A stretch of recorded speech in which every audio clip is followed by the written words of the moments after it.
you know, South Carolina, we do the four. So that's right. That's right. So, so coach, tell me how you use sports because you've been, you know, your story. You've been a leader all your life. So, how did you use sports to kind of give these students, athletes, leadership skills to help build them up to make them better men? Well, one thing about sports, you have to be on time. That's right. You have to be there. You can't take days off. You have to work hard, and all that has to do with if you're working on somebody's job. The same thing, right? Same thing. You have to be on time.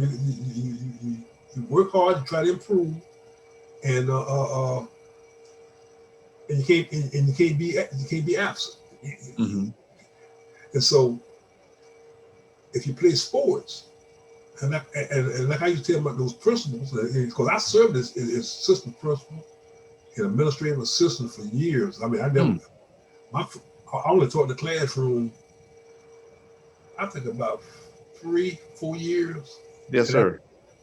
I was either administrative assistant or assistant principal. Yes, sir. And I dealt mainly with discipline and stuff like that and other things. But I just tell the principal, I said, listen, you know, football players, you don't have to worry about them, in the classroom because they knew they had to come to practice and face me and my staff. If you teacher would come up and say, hey, he's in there, he's acting like an idiot, not getting his work, playing around. Hmm.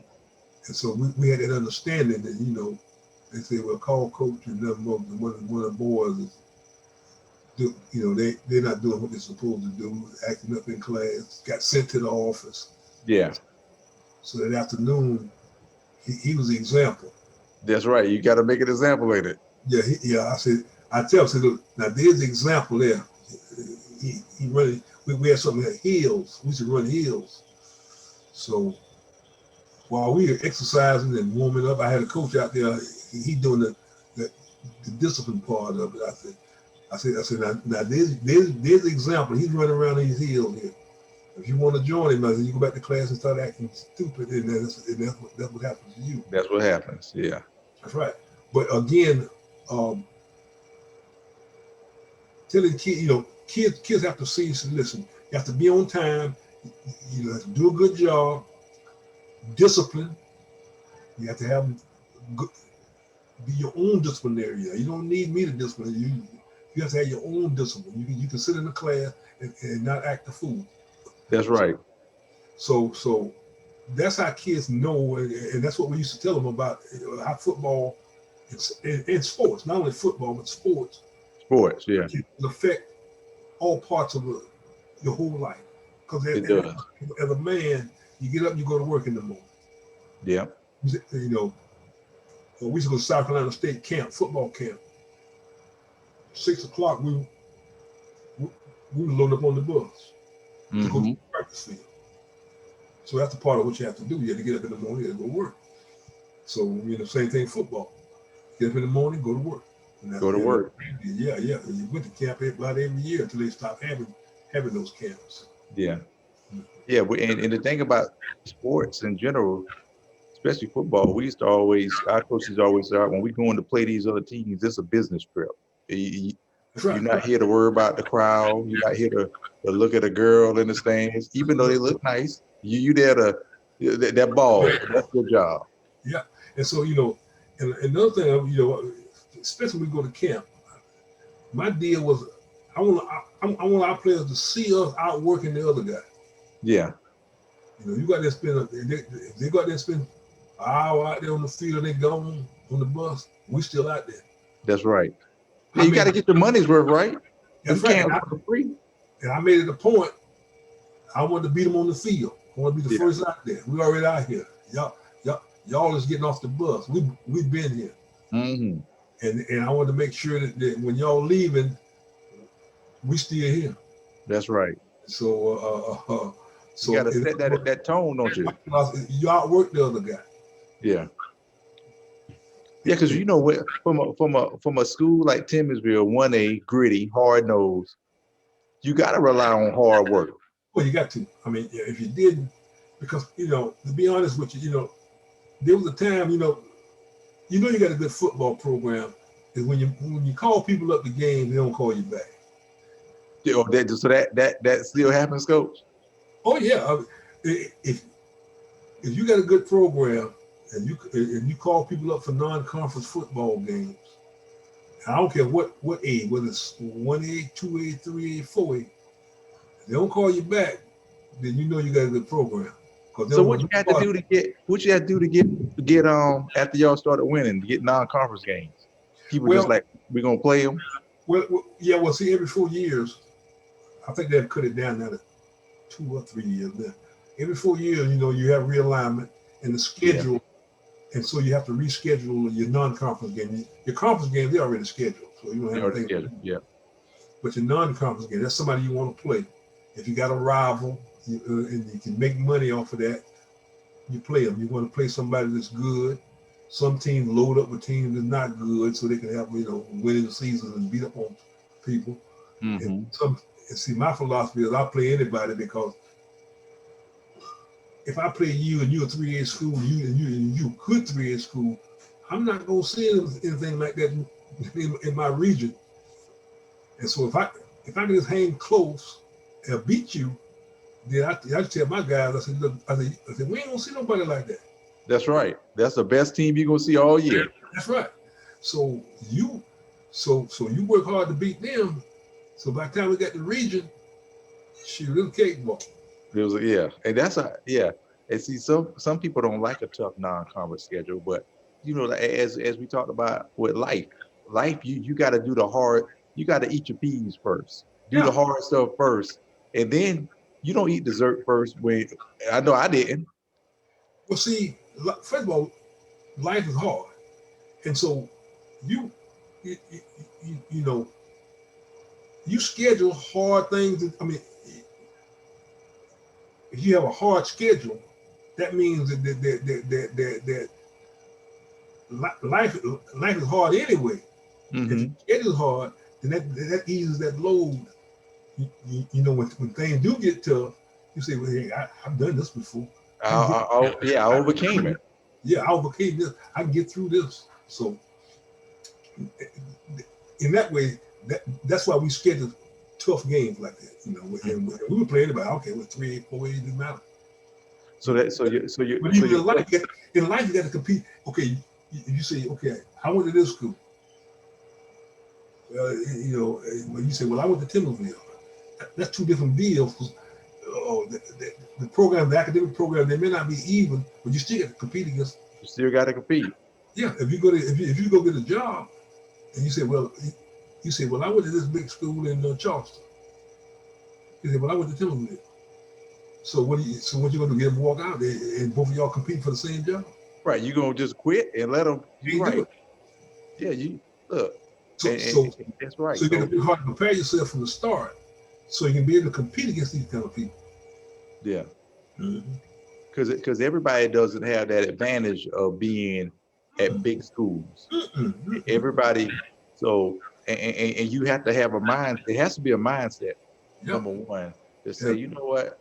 First, learning how to compete. That's right. And not worshiping another jersey or another school, or just because you think they're bigger, because they got to play too. That's right. Just, that might be the B team in the jerseys. Everybody could have got sick, and you gonna just let them think they're gonna beat you. That's true. I've heard it. I heard that so many times. They say if you change jerseys, then you would know who they were. Yeah. So. But there's no excuse. You work hard, you outwork the other guy if you want to compete. That's right. I don't care whether in life or in a region. The key to it is you got to outwork the other guy. Mm-hmm.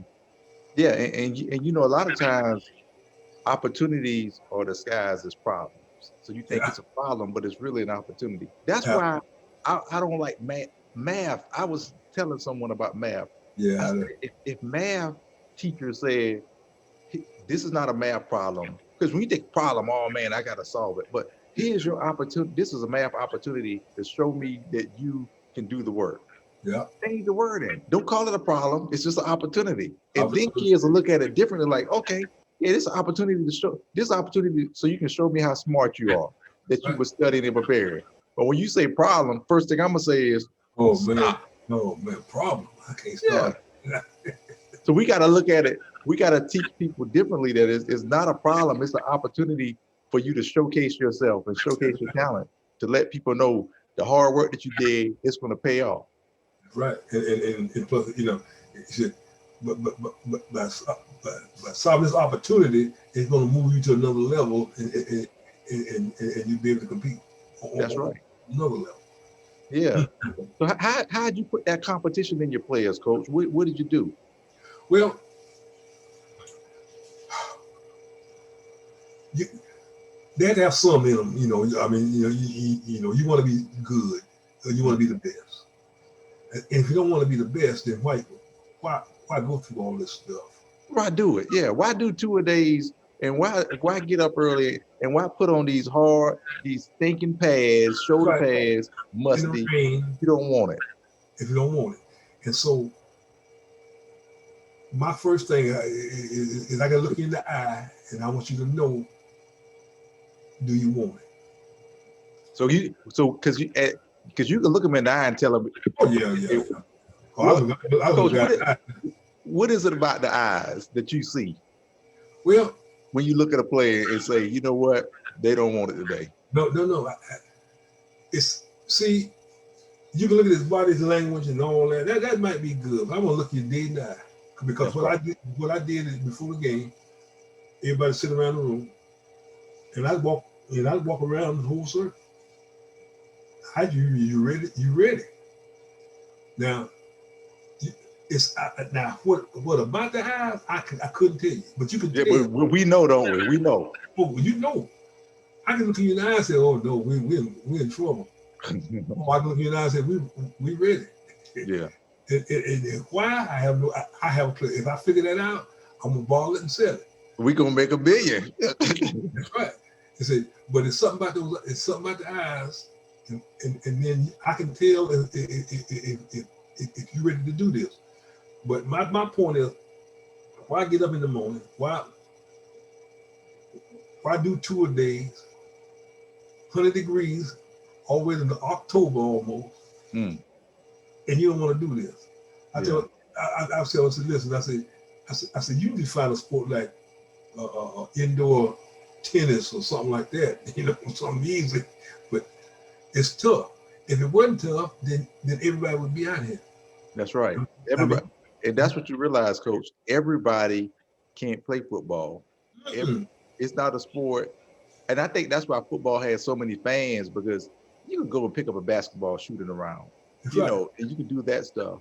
But you're not going, when you put them helmets and them pads on, that separates the men from the boys. Absolutely. And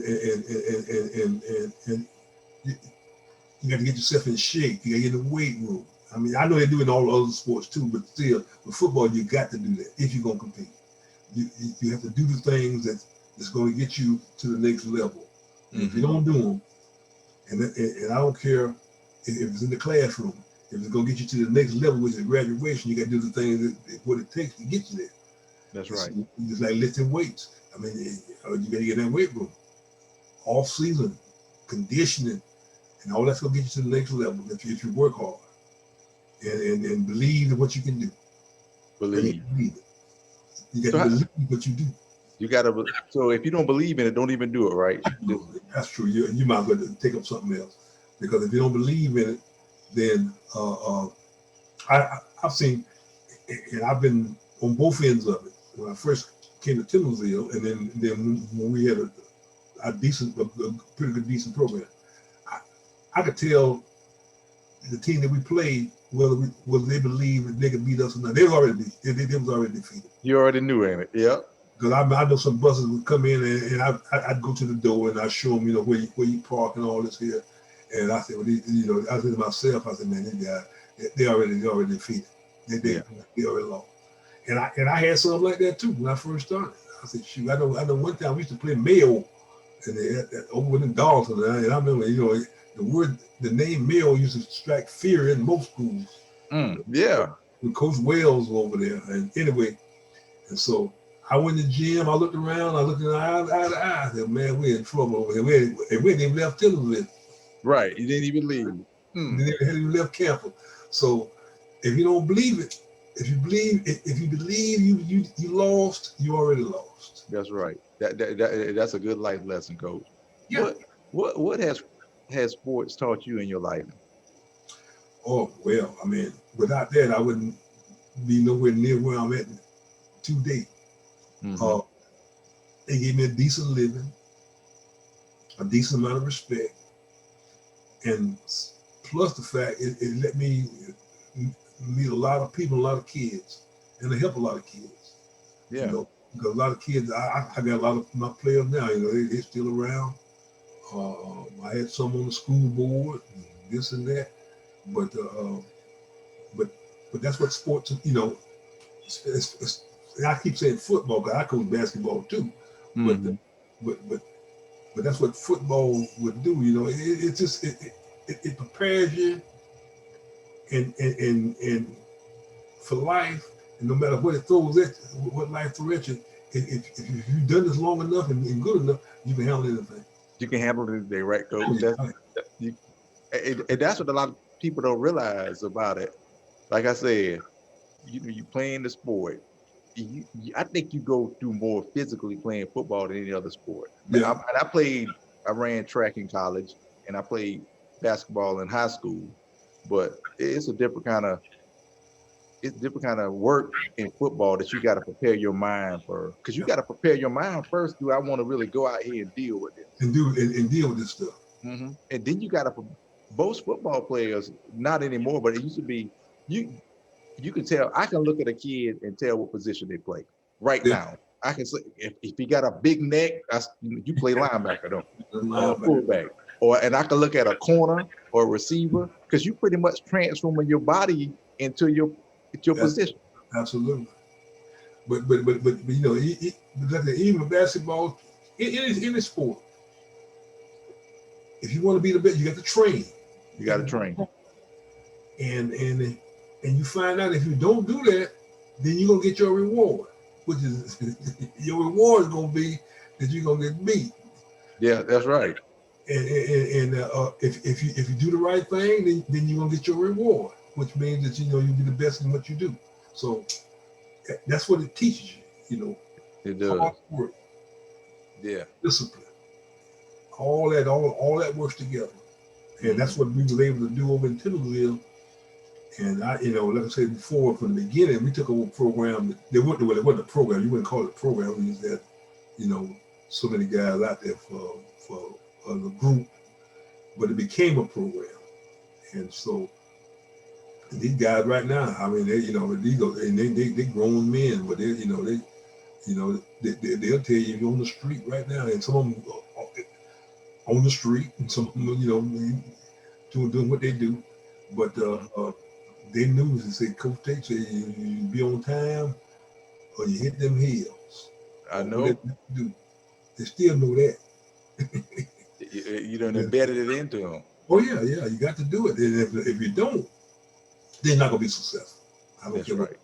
And if a guy can come in when he wants, if you say practice at 5 o'clock, and he comes in at 5:30, and nothing happens, then tomorrow there'll be 3 or 4 more doing the same thing. Same thing. So they have to be a consequence. Yes, sir. And so, and once you learn that and learn to be on time and work hard, then you're gonna win. Yeah, that's the philosophy. So, Coach, any closing comments for the audience? Well, all I can say is, I'm glad to be able to throw whatever the little bit I did know. And I know sometimes I probably repeated myself on and on, but some of this stuff is repeatable because it's the same thing. It's the same thing. Fundamentals are not sexy. That's right. Do it over again, and it's going to work. That's why you practice. You do the same thing over and over, repeat over and over and over, repetition. I say if I'm gonna run an option, I'm gonna run it 30 times.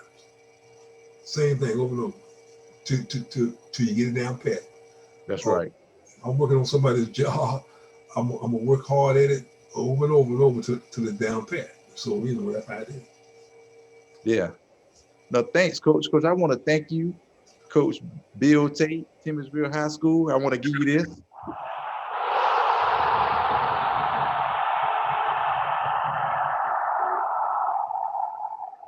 You've been a great guest, and this concludes our game.